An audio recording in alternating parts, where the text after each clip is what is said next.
말씀 나누실 때 여러분에게 큰 은혜가 되기를 소망합니다. 목사님 나오셔서 말씀 좀 해주시겠습니다. 참, 그리고 우리 보니까 케이크처럼 생긴 이런 부분이 있고 선물이 있고 그래요.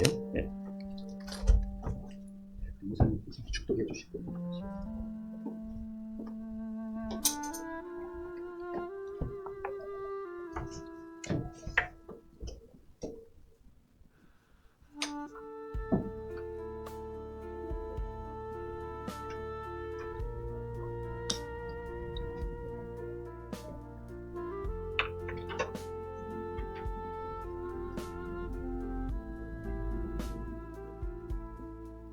기도하겠습니다. 살아계신 하나님, 감사와 찬송과 영광과 존귀를 주님 앞에 올려드립니다. 오늘도 귀하고 복된 날 허락하여 주셔서 성탄절 예배로서 아기 예수로 오신 우리 주님을 탄생을 기뻐하게 하여 주심을 감사합니다. 주님, 이 예배가 하늘 보좌에 상달되게 하여 주시옵시고 우리들에게는 하나님 기쁨이 되게 하여 주시옵시고 우리 주님 앞에는 영광이 나타나는 귀한 시간 될 수 있도록 역사하여 주시옵소서. 시정을 주님 앞에 맡겨오며 예수 그리스도 이름으로 기도하옵나이다. 아멘. 목회를 한참 쉬다가 이렇게 쓰게 되면 좀 참 굉장히 부담스럽습니다. 우리가 자동차를 운전을 해도 한 3, 4일 운행을 안 타가 갑자기 자동차를 앉게 되면 어색한 것처럼 저도 좀 부담스러운 건 사실입니다. 미숙한 점이 있다고 한다 할지라도 많이 이해해 주시면 좋겠습니다. 제가 예수님을 믿은 지 한 40여 년이 됐습니다만은 올처럼 연말에 캐롤송이 들리지 않는 해는 처음인 것 같습니다. 그것은 제 생각하건대 국내 정세 및 해외 정세 또한 예수님 오시기 일보 직전인 것 같습니다. 그래도 우리는 더 신앙에 분발해서 예수님 오심을 기뻐하면서 감격에 겨워서 신앙생활 잘하면서 신부의 마음으로 김등불 준비한 가운데 신랑을 기다리는 신부의 마음으로 오직 말씀과 기도로 깨어있어 순종하는 자세로서 우리 주님을 기다리는 그런 마음으로 신앙생활을 해야 될 줄을 믿습니다. 저는 갈수록 물론 저보다 연세 드신 분들도 계시겠습니다만 떨어지는 낙엽을 바라보면서 내 마지막도 저렇게 되겠구나라고 생각한다고 하게 되면 지금까지 신앙생활을 해왔던 것이 참 부끄럽습니다. 더 잘할 걸, 더 잘 섬길 걸, 더 말씀에 순종할 걸. 그런데 이제 와서 생각해보면 후회될 뿐이고, 그러나 마지막 주님이 오늘 저녁에 부르실런지 아니면은 한 달 후에 부르실런지 1년 후에 부르실런지는 모르겠습니다만 최선을 다해서 섬기는 것이, 말씀에 순종하며 살아가는 것이 하나님께서 저에게 주신 소명이 아닌가 저는 그렇게 생각하면서 하루하루를 보내고 있습니다. 우리 성도님들도 이 크리스마스를 통해서 구원의 기쁨에 감격하고 감사하고 더욱더 말씀에 순종하는 우리 성도님들이 되셨으면 좋겠습니다. 요한복음 5장 39절 말씀에 보게 되면 너희가 성경에서 영생을 얻는 줄 생각하고 성경을 연구하거니와 이 성경이 곧 내게 대하여 증언하는 것이니라 라고 말씀하고 있습니다. 즉 성경은 예수님에 대해서 증언하는 책이라고 말씀하고 있는 것이죠. 저도 처음 교회 출석이 85년도 4월 7일 날 교회에 출석을 했습니다.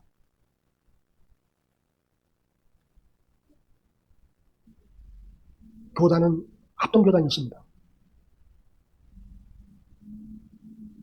그런데 저에게는 안타깝게도 멘토가 없었습니다. 집 주위에도 예수 믿는 사람이 없었고 교회에 나가서도 그렇게 옆에 딱 붙어가지고 챙겨주는 사람이 별로 많지 않았었습니다. 그러므로 저 같은 경우는 지금 생각해보게 되면 성령님과 동행하면서 신앙생활을 해왔다고 저는 생각하고 있습니다. 그러다 보니까 신앙생활도 어려웠었고 성경 보는 방법도 몰랐었고 여러 가지 미숙한 점들이 오래도록 남아 있었었죠. 그래서 느낀 게 믿음이 조금씩 들어가면서 성경에 대해서 조금씩 알아가면서 부족하나마 초신자들을 양육할 때쯤 되면서부터는 저는 성경 보는 법을 초신자들에게는 이렇게 설명을 했습니다. 오늘은 성경 구절을 별로 많이 찾아보지 않을 것입니다. 한 구절만 찾아보겠습니다. 요한복음 1장 1절을 찾아보도록 하겠습니다. 요한복음 1장.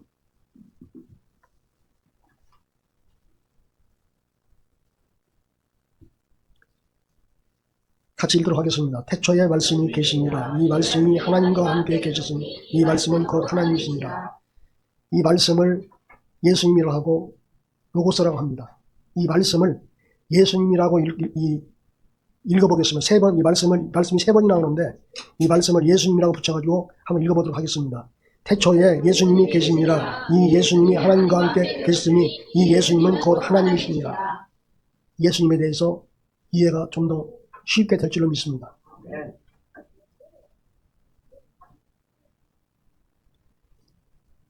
2절 보게 되면 그가 태초에 하나님과 함께 계셨고, 즉 예수님은 말씀으로서 하나님과 함께 계셨다고 말씀하고 있습니다. 3절에 보게 되면 만물이 그로 말미암아 지은 바 되었으니 지은 것이 하나도 그가 없이는 된 것이 없느니라. 즉 말씀으로서 하나님과 함께 계셨고 하나님과 함께 만물을 지으셨다라고 요한복음 1장 1절 2절 3절에서는 말씀하고 있다라고 한다는 것이죠.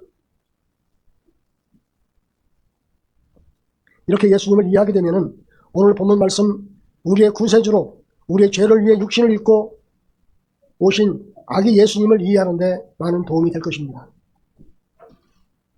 오늘 본 말씀대로 말씀이신 하나님이 육신을 입고 이 땅에 오셨다고 한다는 것이죠.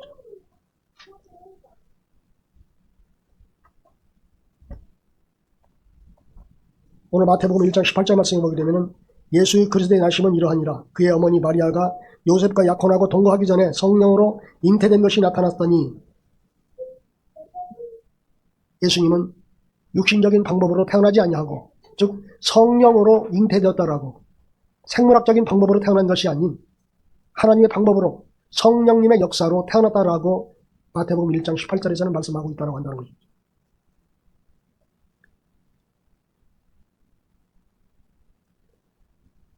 십 19절 말씀에 보게 되면 그의 남편 요셉은 의로운 사람이라 그를 드러내지 아니하고 가만히 끊고자 하여. 여러분 오늘날도 가끔 그런 불미스러운 일이 벌어집니다만은 요즘도 이해하지 못할 텐데 그 당시에 이 요셉이라는 사람이 어떠한 성품인 것인가를 우리는 이해할 수가 있습니다. 20절 보게 되면 주의 사자가 잉태된 자는 성령으로 된 것임을 설명하고 있습니다. 즉 21절에서 보게 되면 아들 이름을 예수라 하라. 23절 말씀에 보게 되면 이 말씀은 이미 선지자 이사야를 통해서 700년 전에 이미 예언해 주신 말씀입니다. 즉 이사야서 7장 14절에 하나님이 이미 말씀해 주신 말씀이라고 한다는 것이죠. 우리는 먼저 천지창조에 대해서 살펴봐야 될 줄로 믿습니다. 창세기 1장 1절에 보게 되면 태초에 하나님이 천지를 창조하시니라 라고 말씀하고 있는 것을 우리는 보게 됩니다. 하나님이 5일 동안 인간이 살아가기에 알맞도록 모든 것을 만들어 놓으셨습니다. 또한 창세기 1장 26절에서 보게 되면 하나님은 우리의 형상을 따라를 말씀합니다. 우리란 구약의 최초로 성삼위 표현을 말하고 있는 것입니다. 1절에서 성부 하나님과 말씀 하나님이 천지를 창조하셨고 2절에서 성령님은 일하셨습니다. 우리의 형상을 따라 우리의 모양대로 우리가 사람을 만들고 라고 표현하고 있습니다. 이 표현은 하나님의 형체를 표현하는 것 같습니다만 아닙니다. 이 표현은 인간은 지적이고 인격적이며 자유의지를 가진 영적 존재로 만들어놨다고 한다는 것이죠. 두 번째는 인간은 다른 피조물에 대한 지배권을 가지고 있는 존재로서 창조되었다고 한다는 것이죠. 세 번째는 하나님은 모든 피조물 가운데 유독 인간만을 당신의 대화와 교제의 대상으로 삼으셨음을 의미하고 있는 말씀인 것입니다. 인간을 대화와 교제의 대상으로 삼으신 이유는 하나님의 본성은 사랑이십니다. 자신의 형상을 닮은 존재를 창조하여 진정한 사랑의 관계를 맺고 싶어 하셨던 것이 하나님이시라고 한다는 것이죠. 일방적인 관계가 아닌 서로 교감하고 응답하는 관계를 원하셨던 것입니다. 인간만이 영적인 부분을 가지고 있어서 하나님과 소통하고 관계를 맺을 수 있는 유일한 존재가 바로 인간입니다. 인간만이 하나님을 아버지라 부릅니다. 또 인간만이 하나님을 찾습니다. 강아지는 하나님을 찾지 않습니다. 당나귀도 하나님을 찾지 않습니다. 오직 인간만이 하나님을 아버지로 찾습니다. 스님들도 급하면은 하나님 아버지하고 찾는 것이 바로 인간들입니다. 창조주이신 하나님과의 지속적인 소통과 지침을 위해서는 교제와 대화가 절대로 필요한 것입니다. 그래서 하나님은 하나님의 형상과 모양대로 사람을 만들게 된 것입니다. 그 결과가 바로 아담과 하와입니다. 그리고 나서 창세기 1장 31절 말씀에 보게 되면 하나님이 지으신 그 모든 것을 보시니 보시기에 심히 좋았더라 라며 아주 흡족함을 나타내셨던 것을 우리는 말씀을 통해 볼 수가 있습니다. 그러나 하나님의 뜻과 달리 문제가 발생합니다. 바로 아담과 하와의 범죄입니다. 바로 이것이 우리가 말씀을 바로 알아야 된다고 한다는 것이죠. 바로 무엇입니까? 분명히 하나님께서는 아담에게 말씀하실 때 동산 중앙에 있는 과일을 먹게 되면 정령 죽으리라, 죽는다라고 말씀했습니다마는 하와는 그것을 왜곡해서 죽을까 하노라, 죽을 수도 있고 안 죽을 수도 있다 라고 왜곡했다고 한다는 것이죠. 또 우리가 범죄하는 것도 하나님의 말씀을 100% 믿게 되면 범죄할 수가 없습니다. 하나님의 말씀을 온전히 믿지 못하기 때문에 우리는 범죄하게 된다고 한다는 것이죠. 죄는 바로 하나님과의 우리 인간과의 사이를 갈라놓는 것이 죄입니다. 하나님은 거룩한 분이시기 때문입니다. 거룩함이란 죄나 악과는 공존할 수 없는 완벽한 깨끗함을 의미합니다. 하나님은 우리의 친밀한 관계를 맺기 위해 인간을 창조하셨습니다. 죄는 친밀한 관계를 단절시키는 담이 된다고 한다는 것이죠. 이사야서 59장 2절 말씀에 보게 되면 오직 너희 죄악이 너희와 너희 하나님 사이를 갈라놓았고 너희 죄가 그의 얼굴을 가리어서 너희에게 듣지 않으시게 합니다. 즉 우리가 죄를 짓게 되면 하나님의 얼굴을 우리를 보지 않으신다고 한다는 것이죠. 우리를 외면하신다고 한다는 것입니다. 저는 초신자 때에 아담과 하와를 아주 안 좋게 보았습니다. 아담과 하와가 죄를 짓지 않았다고 하게 되면 우리가 이렇게 고생을 하지 않았을 텐데, 님들 아담님 하와님 때문에 우리가 이렇게 고생을 하고 있습니다. 내가 고생을 이렇게 하고 있습니다. 그렇게 생각을 했었습니다. 그러나 믿음이 들어가면서 그 죄가 바로 내 죄라는 것을 깨달았을 때 저는 큰 충격을 받았었습니다.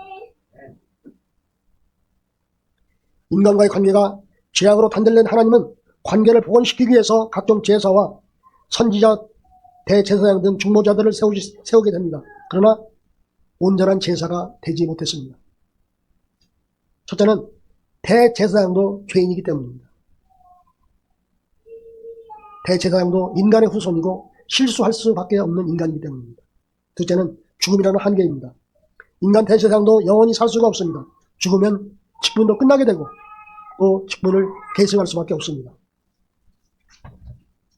세 번째는 연약한 양심을 온전하게 하지 못했습니다. 드려지는 제사로서는 외적인 성결에는 도움이 되었습니다마는 마음속까지는 제사로서는 변화시키지 못했다고 한다는 것이죠. 구약의 대제사장은 예수 그리스도가 오기 전까지 그 역할을 대신 보여주는 그림자에 불과했습니다. 법에 규정된 대로 제사를 집행했을 뿐 하나님 앞에 담대히 나아가게 할 권세가 없었다고 한다는 것이죠. 온전한 제사를 드리지 못한 두 번째 이유는 삶과 예배의 분리입니다. 이사야서 1장 12절 말씀에 보게 되면 너희가 내 앞에 보이러 오니 이것을 누가 너희에게 요구하였느냐, 마당만 밟을 뿐이라 라고 말씀하고 있습니다. 이 말씀은 오늘날 우리에게도 충격적인 말씀입니다. 이 말씀은 종교적 행위는 있었습니다마는 삶의 변화가 없었기 때문에, 즉 우리는 일주일 동안 어떠한 삶을 살았다 할지라도 주일날 교회에 가서 예배만 드리게 되면은 그 하나님께서 그 예배만 연락하시는 줄로 알고 있습니다만은 여러분 그것은 오산된 말씀이라고 한다는 것이죠. 진짜 예배는 6일 동안 드려지는 예배가 온전한 예배입니다. 즉 삶의 예배가 진정한 하나님이 원하시는 예배라고 한다는 것이죠. 그 예배를 모아가지고 총체적으로 드려지는 것이 주일날 드려지는 예배라고 한다는 것이죠. 그러나 일부 모르는 분들은 6일 동안은 어떠한 삶, 지저분한 삶을 살고서도 주일날 가서 예배 드리게 되면 그 예배가 연락되고 하나님께서 기뻐하시는 줄 알고 있습니다만 그것은 잘못된 예배라고 한다는 것이죠. 그 예배에 대해서 로마서 12장 1절에서 영적 예배에 대해서 산 예배에 대해서 말씀하고 있는 것을 우리는 알 수가 있습니다. 또한 두 번째, 온전한 제사를 드리지 못한 두 번째 이유는 짐승의 피의 한계입니다. 히브리서 10장 4절 말씀에 보게 되면 황소와 염소의 피가 능히 죄를 없이 하지 못함이라 라고 말씀하고 있는 것을 보게 됩니다. 동물의 피는 죄를 잠시 덮어둘 뿐이지 양심까지 깨끗하게 하거나 죄의 본질을 완전히 제거하지 못했습니다. 제사가 온전했다면 단번에 끝났어야 하지만은 구약의 제사는 매일 매년 반복해서 드려졌었습니다.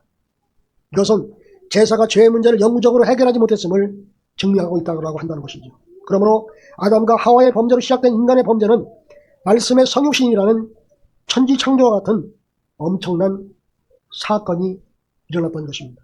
즉 제2이신 말씀이신 하나님께서 육신의 몸을 입고 죄인으로 전락한 인간을 구원하시기 위해서 이 땅에 오셨다고 한다는 것이죠. 히브리서 2장 17절 말씀에 보게 되면 그러므로 그가 범사의 형제들과 대심이 마땅하도다. 이는 하나님의 일에 자비하고 신실한 대제사장이 되어 백성의 죄를 속량하려 할 사심이라. 그리스도께서 성육하신 목적은 구약의 예언을 성취하여 성자께서 인간의 죄를 대속하신 희생제물과 인간의 죄를 가지고 하나님께 나아가는 대제사장이 되기 위한 일이었음을 성경에서 말씀하고 있는 것입니다. 요한복음 3장 16절 말씀에 보게 되면 하나님이 이 세상을 이처럼 사랑하사 독생자를 주셨으니 이는 그를 믿는 자마다 멸망하지 않고 영생을 얻게 하려 하심이라고 말씀하고 있습니다. 이 말씀을 토대로 죄인 구원의 성육신이 반드시 필요했습니다. 중보자가 되기 위해서는 중보자가 행하는 중보사역의 절대 안전을 보장하기 위해서는 중보자는 필히 하나님 자신이어야 했고 또 인간 전체를 대표하여 하나님 앞에서 희생제물이 되고 또 중보하기 위해서는 반드시 하나님은 인간이 되셔야 했던 것입니다. 그래서 예수님은 하나님으로서 성령으로 잉태되어 육신의 몸을 입고 이 땅에 태어나신 것입니다. 그러므로 예수님의 오신 목적은 첫째 우리를 죄에서 구원하시기 위해 오셨습니다. 마태복음 1장 21절 아들을 낳으리니 이름을 예수라 하라. 이는 그가 자기 백성을 그들의 죄에서 구원할 자신이라 하니라. 두 번째 하나님의 사랑을 나타내기 위해 육신의 몸을 입고 확증하셨습니다. 세 번째 섬김과 희생의 보이시기 위해서 오셨습니다. 예수님께서는 이 땅에 오셔서 온전히 섬김과 본의 삶을 사셨던 분이 예수님이셨습니다. 저는 이 교회에 와서 참 우리 담임 목사님을 보고 느끼는 게 많습니다. 저도 많은 목회자들을 만나봤습니다만 이렇게 철저하게 섬기시는 분은 처음 봤습니다. 저렇게 섬겨가지고 어떻게 저도 교회를 운영해봤습니다만 교회를 어떻게 섬길까? 어떻게 교회를 운영해 나갈까? 라는 정도로 목사님과 사모님의 그 섬김의 모습을 보면서 참 눈물이 겹도록 느끼는 것이 많았습니다. 여러분, 그 섬김을 받으라고 여러분을 섬기는 것이 아닙니다. 그 섬김을 통해서 여러분도 섬김을 받고 섬김을 배우고 그 섬김을 통해서 다른 분들을 섬기라고 섬김의 본을 보여주는 것이 목사님의 섬김이라고 한다는 것이죠.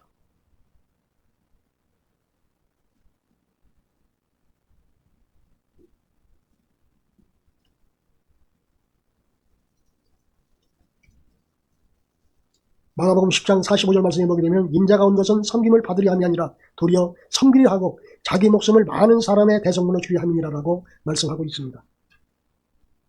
네 번째는 누가복음 19장 10절에 보게 되면 인자가 온 것은 잃어버린 자를 찾아 구원하려 합니다. 즉 영혼 구원하기 위해서 오셨습니다. 다섯 번째는 마귀를 멸하러 오셨습니다. 요한일서 3장 18절 말씀에 보게 되면 하나님의 아들이 나타나신 것은 마귀를 멸하려 하십니다. 우리의 이 세상 싸움은 마귀와의 싸움입니다. 저는 가끔 보는 현상입니다만은 저는 제 나름대로 또 보는 게 있습니다. 지금 이 세상에는 마귀에 사로잡혀서 마귀의 종로로 하는 사람들이 엄청 많습니다. 즉 좋은 옷 입고 좋은 자동차 끌고 다니는 것 같아도 마귀에 사로잡혀서 살아가는 사람들이 엄청 많습니다. 저는 좀 외람된 말씀 같습니다만은 그 사람들 이렇게 눈을 살펴보게 되면은 저는 대충 압니다. 마귀의 일을 멸하기 위해서 예수님께서는 오셨다고 한다는 것이죠. 오늘 말씀을 요약하게 되면은 예수님은 죄인 우리를 하나님과 연결시키기 위해서, 즉 다리가 되시기 위해서, 인간과 하나님과의 다리가 되기 위해서, 즉 지옥에서 천국과의 다리를 연결시키기 위해서 다리 역할을 감당하기 위해서 오신 것이 예수님이라고 한다는 것이죠. 우리는 매년 성탄절기마다 하나님의 메시지를 듣습니다. 그러나 해가 가면 갈수록 구원의 감격과 기쁨은 사라지고 당연히 듣는 것처럼 그 메시지를 우리는 듣습니다. 그것은 우리의 심령을 점검해 볼 시간이라고 한다는 것이죠. 하나님 말씀은 영원합니다. 잘 모를 때는 몰라서 모르겠습니다만 신앙생활 웬만큼 해서 예수님을 알고 신앙생활을 하면 할수록 하나님의 메시지를 듣게 되면 그 말씀이 가슴속으로 충격적으로 들어오고 받아들여야 되는 것이 우리 성도들의 모습이 되어야 될 줄 믿습니다.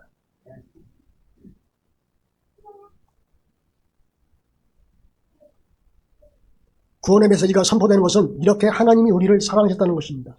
신이신 하나님께서 육신의 몸을 입고 이 땅에 오셨다는 것입니다. 즉 다른 사람도 아니고 죄인된 우리를 위해서, 죄인된 나를 위해서. 여러분, 하나님도 우리도 하나님께 사랑을 받고 싶어 합니다만 하나님도 우리에게 사랑을 받고 싶어 하십니다. 우리가 예수님을 사랑하는 것은 말씀이신 예수님에게 순종하는 것입니다. 입술로만 고백하는 사랑이 아니라 행동으로 증명되는 사랑을 원하십니다. 왜 말이 아닌 행동이 필요합니까? 첫째는 예수님을 사랑하기 때문에 지키는 것입니다. 세상에서도 사랑하는 사람이 요구하게 되면 지키고자 하는 것이 사랑하는 사람의 마음입니다. 예수님을 사랑하면 자발적인 순종을 하지 말라고 해도 순종을 하게 되어 있습니다. 요한복음 14장 21절 말씀에 보게 되면 나의 계명을 지키는 자라야 나를 사랑하는 자니 나를 사랑하는 자는 내 아버지께서 사랑을 받을 것이요 나도 그를 사랑하여 그에게 나를 나타내리라 라고 말씀하고 있습니다. 제가 여수에서 목회하다가 사정으로 인해서 갑자기 모든 것을 후임자에게 물려주고 서울로 올라가게 되었습니다. 그래서 서울 생활을 잠시 하다가 제가 그 당시에 잠실 야구장 건너편에 있는 남포교회 박영선 목사님 심은 교회를 출석하고 있었는데 주일날 예배를 드리기 위해서 지하철에 내려서 걸어가고 있는데 갑자기 마음속에서 교회를 세워라 라는 음성이 들려왔습니다. 그 음성을 듣고 내가 잘못 들었나? 옆에 좌우로 쳐다보면서 근데 아무도 없고 직감적 하나님의 음성이구나 느끼면서 내가 잘못 들었나? 근데 가끔 계속 그 말씀이 저에게 부담으로 주는 거예요. 그래서 결론적으로 하나님이 교회를 세우시라고 하는구나. 근데 그 당시에 저 여러 가지 형편으로 봐가지고는 교회를 세울 수 없는 입장이었습니다. 그러나 하나님의 명령이기 때문에 하나님의 말씀이기 때문에 하나님을 사랑하기 때문에 교회를 세워야 되겠다는 최종 결론을 내리고 물색해보다가 대전 신탄진에 와서 교회를 세우고 결국은 정리하고 이 매일가우시온 교회를 현재 섬기고 있습니다만 하나님을 사랑하게 되면 말씀에 순종하는 것이 우리 성도들의 모습입니다. 여러분 진정으로 하나님을 사랑하십니까? 말씀에 순종하십시오. 말씀에 순종하는 것이 하나님을 사랑하는 것입니다. 두 번째 말씀의 핵심은 사랑입니다. 예수님이 지키라고 하신 계명과 말씀의 핵심은 결국 하나님 사랑과 이웃 사랑입니다. 요한복음 15장 12절 말씀에 보게 되면 내 계명은 곧 내가 너희를 사랑하는 것 같이 너희도 서로 사랑하라. 서로 사랑하고 섬기는 것이 바로 예수님의 말씀에 순종하는 것이죠. 세 번째 말씀을 지킬 때 하는 유익입니다. 우리가 예수님의 말씀을 지키며 살아갈 때 비로소 그분의 사랑 안에 머물게 되고 참된 평안과 기쁨을 누릴 수가 있습니다. 요한일서 5장 3절 말씀에 보게 되면 하나님을 사랑하는 것은 이것이니 우리가 그의 계명들을 지키는 것이라 그의 계명들은 무건도치 아니로다 라고 말씀하고 있습니다. 그러나 오늘날 우리 매일가우시온 교회와 일부 교회를 제외한 많은 교회들과 성도들이 극단적인 이기주의에 빠져 있습니다. 즉 우리 교회만 잘되고 나만 잘되고 그러게 되면 수단과 방법 가릴 것 없이 세상 사람들보다 더 심각하게 나아가는 것이 성도들과 교회들의 모습입니다. 그 이유는 교회에서 복음을 전한다면서 맞춤 설교를 하고 있기 때문입니다. 맞춤 설교는 성도들이 좋아하는 설교입니다. 즉 예배 중에 우스갯소리하고 재미있는 소리하고 복받는 설교하고 부자되는 설교하고 잘되는 설교하고 성도를 기분 맞춰 해주는 설교가 맞춤 설교입니다. 그러나 그 설교에는 그 예배 시간 끝나게 되면은 심령 속에는 공허함만 찾아오게 됩니다. 그 설교 속에서는 신앙이 바로 성장되지 않습니다. 좋은 설교는 부담스러운 설교입니다. 마음을 찌르고 회개하고 심령을 변화시키는 설교입니다. 즉 통에 자복하게 하는 것이 좋은 설교입니다. 주님 앞에 가까이 가게 하는 것이 잘하는 설교요 또한 좋은 설교입니다. 예수님을 믿는다고 해서 다 잘 되지 않습니다. 예수님을 믿는다고 잘 믿는다고 해도 가난하게 살 사람은 가난하게 삽니다. 그게 하나님의 방법입니다. 여러분 우리 사도행전 6장과 7장을 보게 되면 스데반 집사가 나오게 됩니다. 스데반 집사가 6장에서 보게 되면 충실한 7집사로서 충성을 최단으로 했던 집사입니다. 그런데 7장에 가게 되면 하나님의 말씀을 전하는 설교자로 나오게 되는 것을 보게 됩니다. 그러나 그 처음은 어땠었습니까? 스데반 집사는 말씀 증거하다가 하나님 말씀 전하다가 돌에 맞아 죽은 것이 스데반 집사에 있었습니다.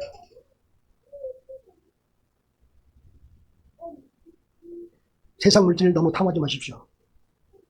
세상 물질 탐했던 사람이 바로 저입니다. 저는 여러분들 말씀입니다만 10대 때에 제 목표가 10대 때 목표가 500억 모으는 것이 제 목표였었습니다. 그러나 모든 것은 하나님께서 도와주셔야 모든 것이 이루어지지, 노력도 좋고 열심도 좋습니다만 하나님께서 일하셔야 되지, 하나님께서 일하지 않게 되면 물질을 모을 수가 없습니다. 대신 열심히는 해야 됩니다. 열심히는 살아가야 됩니다. 이미 우리는 영원 구원으로 큰 복을 받은 사람들입니다. 여러분 잘 되기를 바라십니까? 요한 3서 2절 말씀에 보게 되면 영혼이 잘된 같이 범사가 잘되고라고 말씀하고 있습니다. 영혼이 잘된다는 것은 하나님과의 관계가 좋다는 것입니다. 즉 하나님께 온전히 순종한다는 것입니다. 만복의 근원은 하나님이십니다. 하나님이 복을 주셔야 됩니다. 하나님과의 관계가 좋아지기 위해서는 오직 말씀과 기도입니다. 인간 창조의 목적이 교제와 대화라고 말씀드렸습니다. 하나님은 우리와 대화하기를 원하십니다. 말씀을 통해서 하나님을 알아가고 하나님을 통해서 예수님을 알아간다고 하게 되면 예수님을 알면 알수록 우리는 하나님 앞에 가까이 나갈 수밖에 없습니다. 또한 기도를 통해서 주님과 대화하게 되면 우리는 기도를 쉴 수가 없습니다. 왜 그렇습니까? 기도할 때 하나님께서 주시는 기쁨이 있고 하나님께서 주시는 음성이 있기 때문입니다. 저는 지금 교회에서 기도하고 있습니다만 한동안 갑천에서 기도했었습니다. 기도하다 보면은 하나님께서 기쁨을 주실 때에 세상 다 얻는 그런 기쁨을 가끔 주십니다. 자연 만물과 서로 교제하는 것 같은 그런 느낌을 받을 때가 있습니다. 기도할 때 얻는 그 기쁨이 그런 기쁨이라고 한다는 것이죠.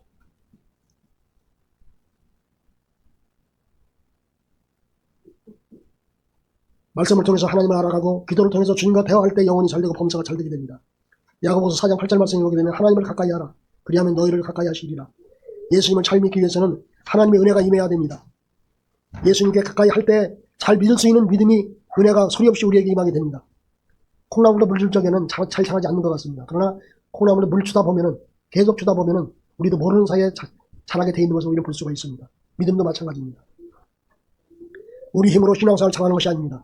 예수님이 주신 은혜로 우리는 신앙생활을 잘하는 것입니다. 그러므로 이번 성탄절을 맞이해서 믿음 생활 잘할 수 있도록 우리는 은혜를 구해야 될 줄 믿습니다. 예수님이 구세주로 오신 것은 영혼 구원도 목적입니다만 우리의 필요도 채워주시기 위해서 오셨습니다. 구원이란 영혼 구원도 되겠습니다만 각종 질병에서 어려움에서 물질에서 여러 가지 필요를 채우기 위한 것도 이 구원이라고 한다는 것이죠. 그러므로 여러 가지 문제들을 놓고 기도하는 우리 모두가 되시기를 주님의 이름으로 축복드립니다. 이 시간은 잠시 한 3분간에 걸쳐서 우리 통성 기도하는 시간 갖도록 하겠습니다. 근데 아쉬운 것은 효정쌤인가요? 저도 그분을 놓고 요즘 계속 기도를 하고 있는데 제 나름대로 기도하다가 받은 느낌이 있는데 오늘 예배 참석했으면 더 좋았을 것 같은데 좀 아쉽네요.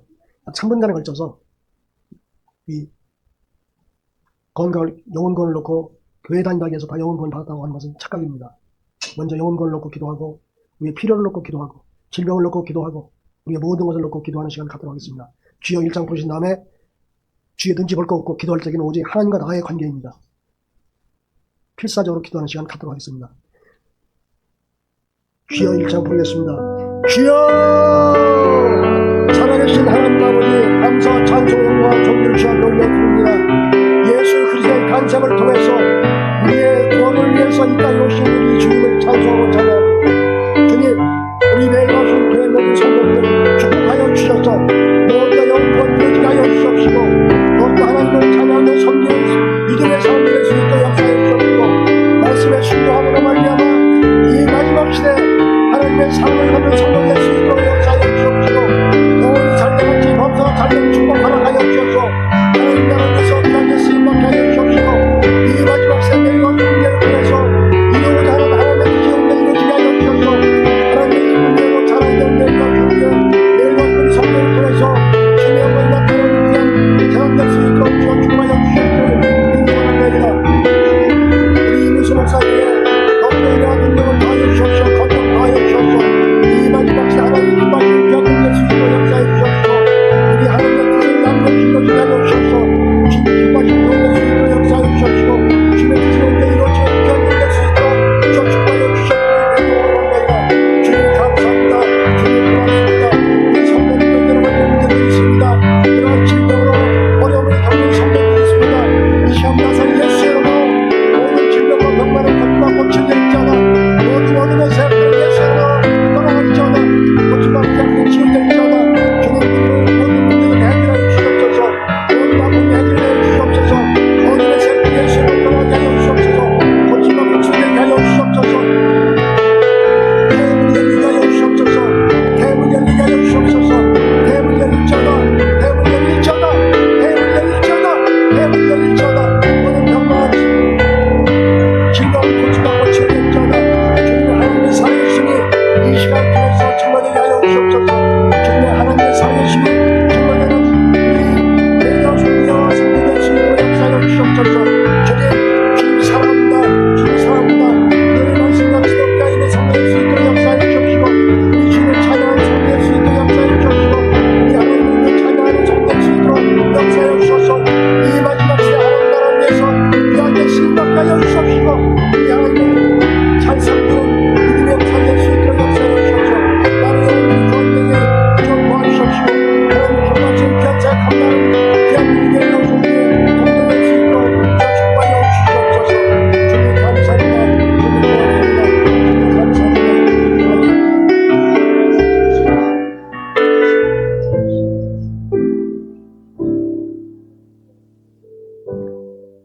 주님 우리의 기도를 들으셨지요. 믿음의 기도는 우리 주님께서 역사하신다 하였사오니 우리가 드려졌던 모든 기도가 하나님께서 역사해 주실 줄로 믿습니다.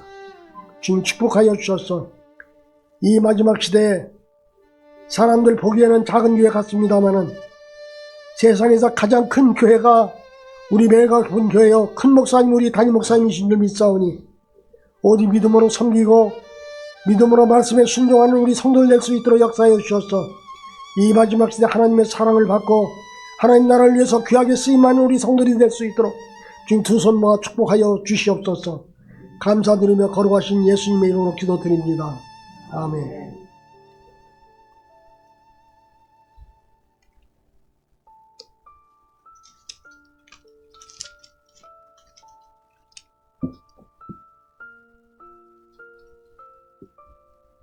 (122장) 찬송하겠습니다.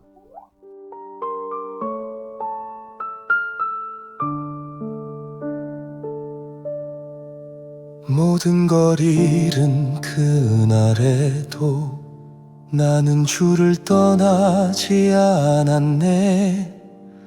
침묵 속에서 무너져도 주의 이름만 부르지 전에 전주 없이 닥친 시련이 내 영혼을 흔들어도 주신 이도 거두신 이도 오직 주 한 분이시기에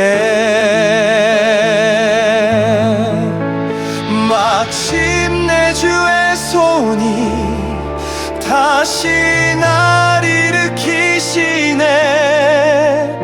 깊은 눈물의 밭에서 은혜가 꽃피네. 내 고통의 끝에 주의 얼굴을 보았네. 처음보다 더 복된 삶 주의 손 안에 있네.